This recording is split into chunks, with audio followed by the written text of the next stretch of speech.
Hey YouTube, what's going on? It's been a hot minute since I've made a video. A couple cool things came my way, and this video is going to be all about Underworld. You have betrayed me to be with an animal!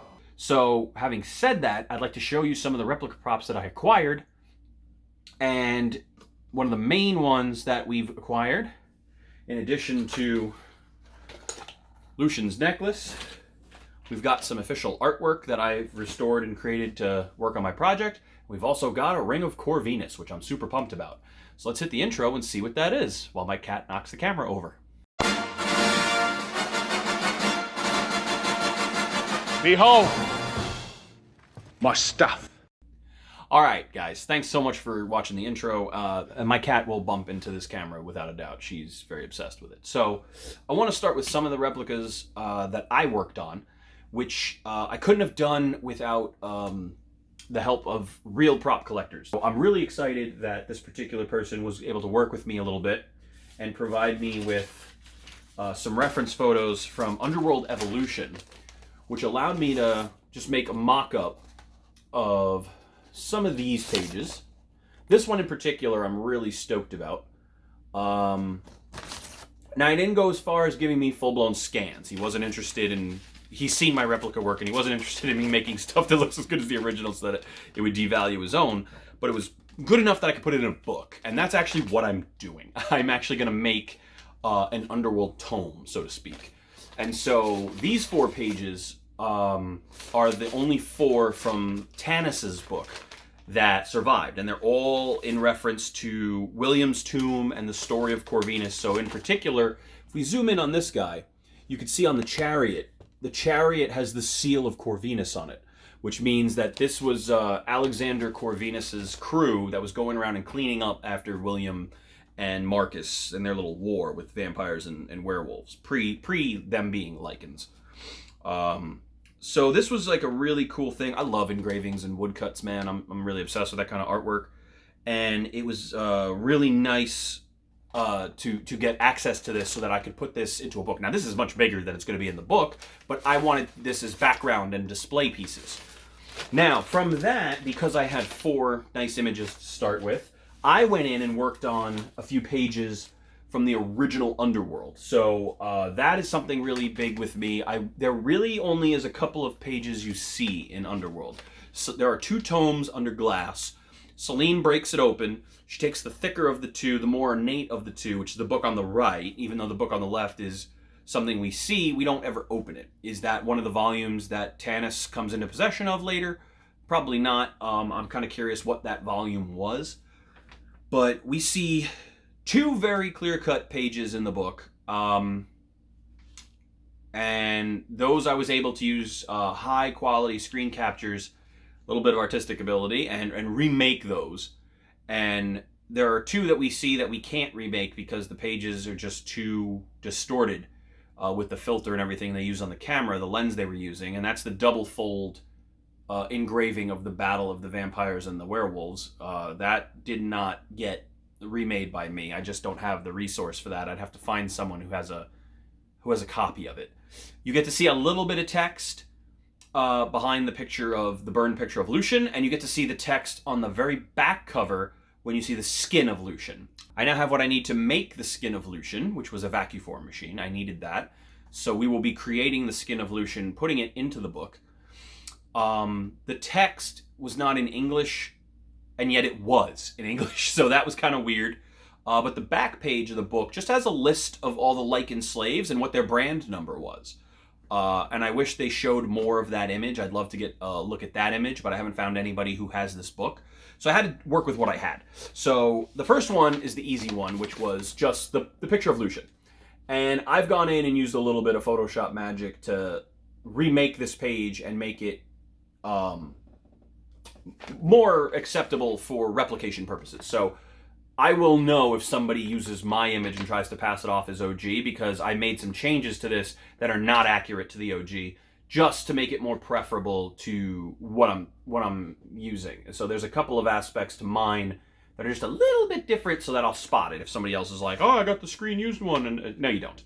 And nobody is really going to know the difference unless you spend a lot of hours looking at it. But this is one of the pages, and I did a quick test. And again, I printed this on parchment paper because they color grade.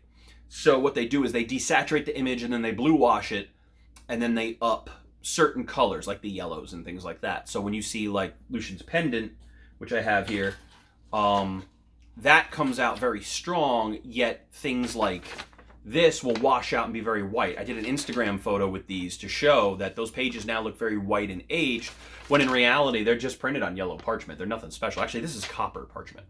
So it's nothing special. And this is double-sided. I wanted to just show you, for example, I pre-built in where the burn is. So I knew exactly where to cut, leave a little bit of extra, and then burn.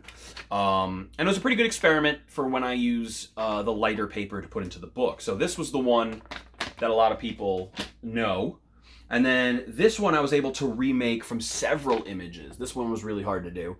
This is the fall of Castle Corvinus and the sacking of Lucian. It is actually titled The Fall of Lucian. And the text I was able to salvage from the episode in 2 different images and remake it. So it's actually their font. And it's in English, which is weird because the rest of the book looks like it's in German. Maybe Polish. I don't speak either, so I couldn't tell you. But it says, of the scores of brave souls who entered Lucian's fortress, a single vampire survived, Craven, who was richly rewarded for not only setting the great blaze, but for returning with evidence of the lichen master's demise, the branded skin cut from Lucian's very arm. We know that Lucian's arm was branded with the insignia and the number 7. So he was the 7th brand to be stamped. So, which is kind of interesting because in the subsequent films, we learned that Lucian was the first lichen. And therefore the first vampire who was taken as a slave. So it's possible the first 6 brands were not vampire, or not lichens. So maybe that's why. I don't really know. But he was the 7th. And so that, like I said, on the back page, it shows all the different servants and their brand numbers, and Lucian was just number 7. That's why they were able to identify that distinctly as Lucian's skin, because the brand matched. So that's kind of cool. A lot of people were curious about the brand in Rise of the Lycans. They did have the brand in Rise of the Lycans. It was a generic one. There was no text in the brand, but it did have the V thing. It was in the blacksmith shop. It's actually owned by the same collector who gave me the piece that I'm going to show you in a minute.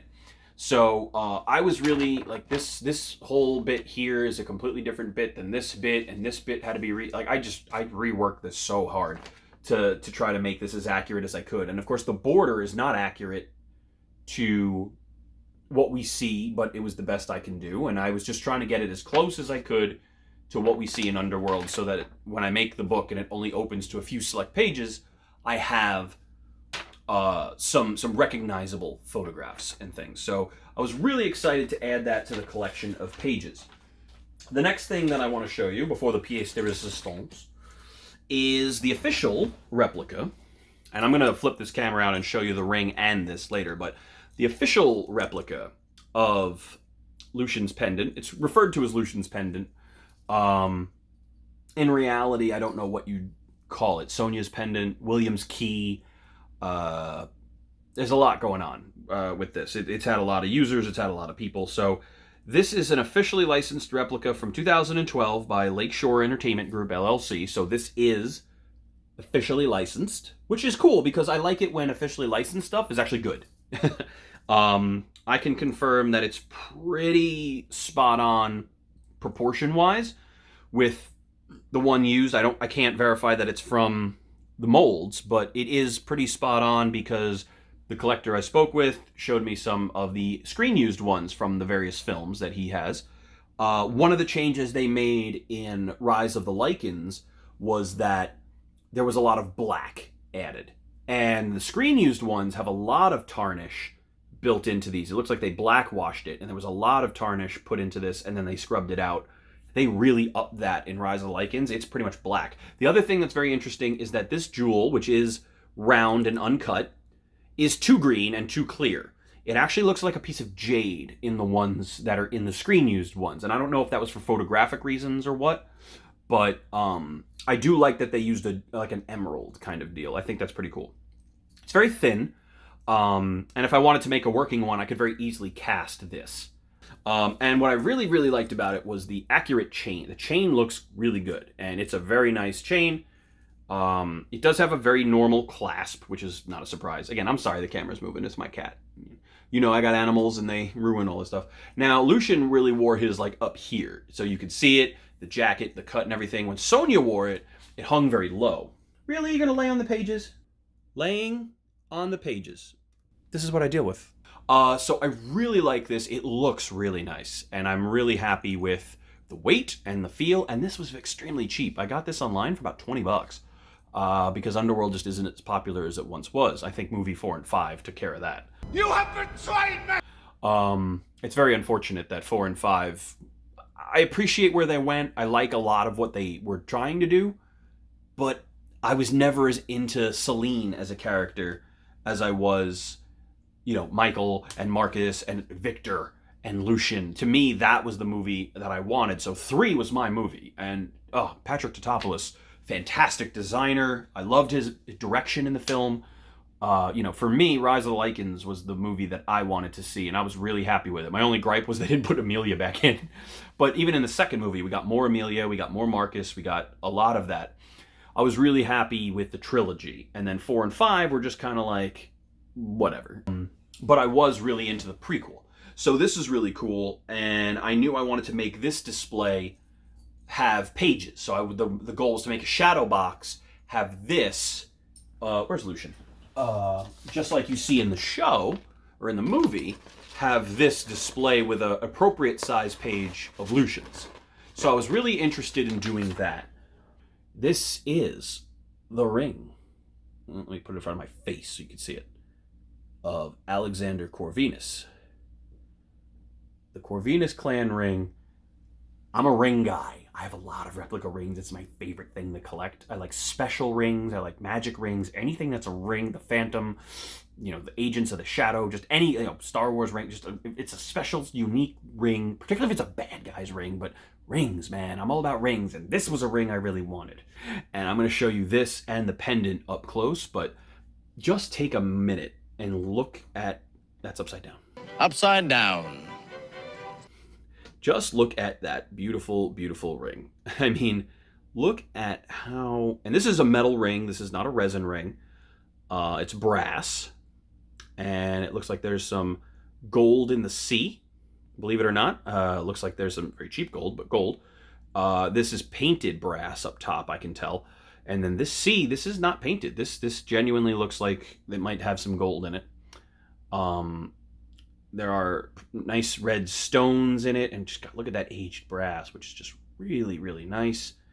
The band comes all the way around, and of course, the enamel underneath has that sort of glue look to it, so it's light will pass through this, and so if you display it right, you can put a light behind this, and it's just gorgeous. And it's about a size 12, which means it fits perfectly on my middle finger, which is what Alexander Corvinus wears it on, his middle finger. And I always like that you can wear it on the finger the character had. That's just like, if I had it in my head to do an Alexander Corvinus cosplay, I could do it. But damn, that's really nice. So we're going to go take a look at these two items and see how they pan out. All right. So first of all, as I was saying, this is a metal casting. This is not a resin copy. Feels like brass. And it looks gorgeous. It's got a nice seal on it, so it's got a nice clear coat to preserve it. It does have some patina, not quite identical to what you see in the film. Like I said, there needs to be more gunk in all these corners. There's the Nightmare. And the stone, it does have the nice bubble top stone, which is nice, and that is fairly accurate looking. It's just not the right color. It has to have that creamy green, that sort of jade color. The links in the chain are gorgeous. They look the way they're supposed to. They attach the way they're supposed to. They look really good. My goal is to actually cast one of these and make another one, take some of these links out so the necklace fits me better, and make the torn away version that Lucian takes in Rise of the Lycans and have it colored to match. But I'll have to pick up some powder to cold cast. This, however, is just amazing looking. I mean, look at that. So it's got what will be the V of Victor, the A of Amelia, the M up top from Marcus, You're supposed to believe that William's insignia is in there somewhere too, but the ruby and the ovular shape. Now these replicas have an ovular shape, but the one in the movie is a little bit bigger. I actually saw this photograph next to the screen used one, which the gentleman who gave me has. It's a little bit bigger, which is fine because honestly, I don't need it bigger than this, but it has the same number of pips around it holding it. And to be honest with you, it's a higher quality material than the one in the movie. The one in the movie did not look brass cast. It didn't look cold cast steel. It just looked like a resin ring, to be honest with you. And so it's got the C on the side. Kitten. Hi, kitten. You can't have this. It's got the C with the inverted A, right? And on this side, it should be the same. Come on, catch it. And so it's got that Corvinus with the inverted A. It's got that nice detail around the side and the detail down the spine. Wraps all the way around. You can see underneath they dremeled out so that you can get the enamel in from behind it, which means that this was casted with this front piece all open. It just looks really good. So this is a sexy, sexy prop replica, and I'm really happy to have this in my collection. So yeah, so I have a very nice set of Underworld jewelry and some pages to use as a backdrop. And just to show you kind of what we were talking about,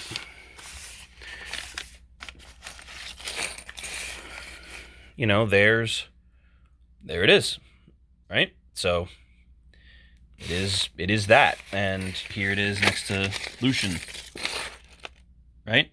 And of course, like I said, I've gone in and modified this Lucian picture a little bit. So, but there that is.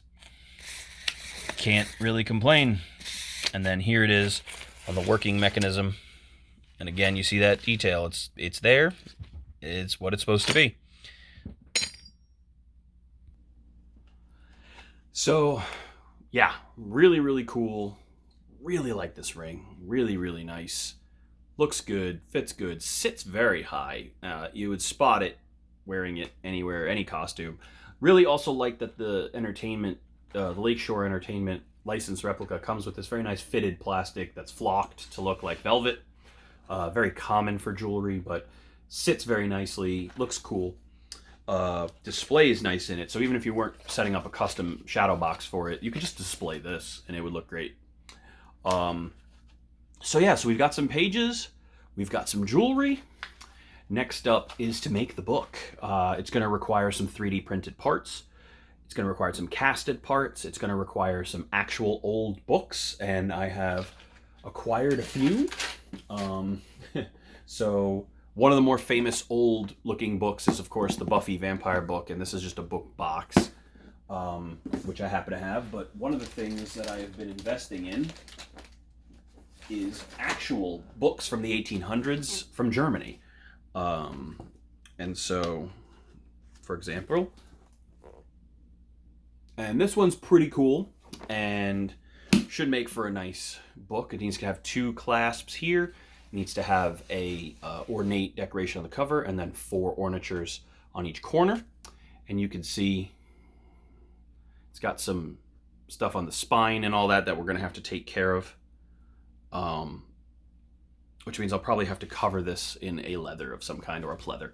But I've got a few books to use. Another one that I think is a really good one, if you don't want to go out and get a German antique and ruin it, you could pick up one of these from Barnes & Noble. It's the complete works of William Shakespeare. It comes with gold edges. I've gone in and sanded them to sort of age the edges a little bit, but preserve some of that gold. And I'm going to go over and weather that further. But the reason I like it is because when you open it, it kind of has all the plays written out. The language is Old English. So I think it's probably a good reference. And it's good thickness, and the cover's just nice looking, but it's crap, so you can plasti dip right over this or whatever, cover it, recover it, and you'll be in good shape. And particularly because when you open it, it has insignias and stuff in it. So it would make a nice Underworld book. And it's a good thickness. It will have those brass clasps like that. So like I said, we're using a couple different books as a base to try to make that book, and hopefully I'll be able to share that with you guys before the end of the year. But if it takes longer, it takes longer. You know me, I'm going to spend 6 months making a damn book. And then once they're made, I'm potentially going to open up orders for people who want to add that to their collection. And it'll have the skin of Lucian right in the back of the book like it's supposed to. And I may just sell the skin by itself. Working with Gavin again from Make Mia.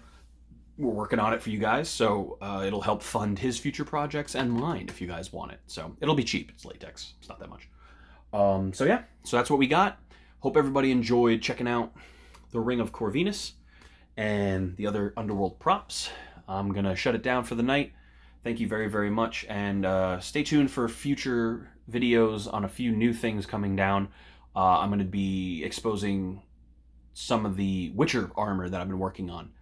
And it's super cheap to make. I'm going to show you how I made it with cheap supplies, and it's actually looking pretty good. It's not perfect, but definitely passable, and certainly better than spending $350 on a set of armor. You know, you can spend about $50 on what I did, and it'll work. So, especially with Halloween coming up, you'll be able to get your hands on the supplies now. So I will have that video before Halloween, so that you guys can run to Spirit and get the stuff you need, if any of it.